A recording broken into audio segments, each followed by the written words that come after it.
हाय मेरी YouTube family, हमारी YouTube सीमा Kashmiri cook में आपका स्वागत है। बन रही है आलू और साग की रेसिपी बैगन डाल के। ये देखिए, साग है, आलू है, बैगन है, तेल है।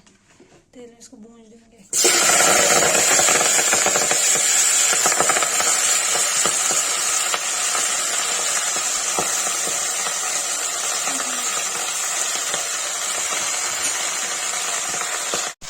नमक डाल दिया, इसको चला देंगे।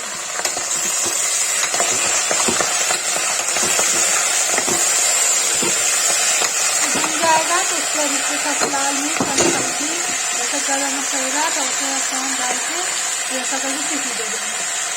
इसमें प्याज टमाटर नहीं डालते हैं, फिर बनाते हैं मिर्च का।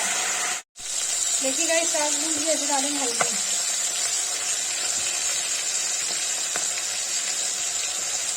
डालेंगे लाल मिर्च, चला देंगे।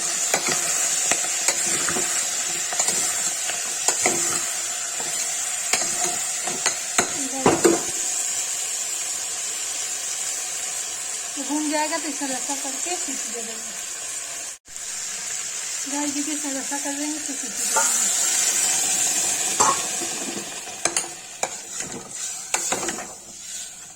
साग आलू बना रहे पीला पीला। गाइस ये देखिए, इसे उबाल आ जाएगा, इसमें सीटी दे देंगे। गाइस देखिए, इसे प्रेशर लगा दिया है, जैसे सीटी आ जाएगी तो इसको मैं पलट दूंगी। देखिए गाइस, साग आलू की सब्जी बन के रेडी होगी। इसको मैंने पलट दिया है। जिसको ये वीडियो अच्छी लगी, लाइक कमेंट शेयर सब्सक्राइब जो करें।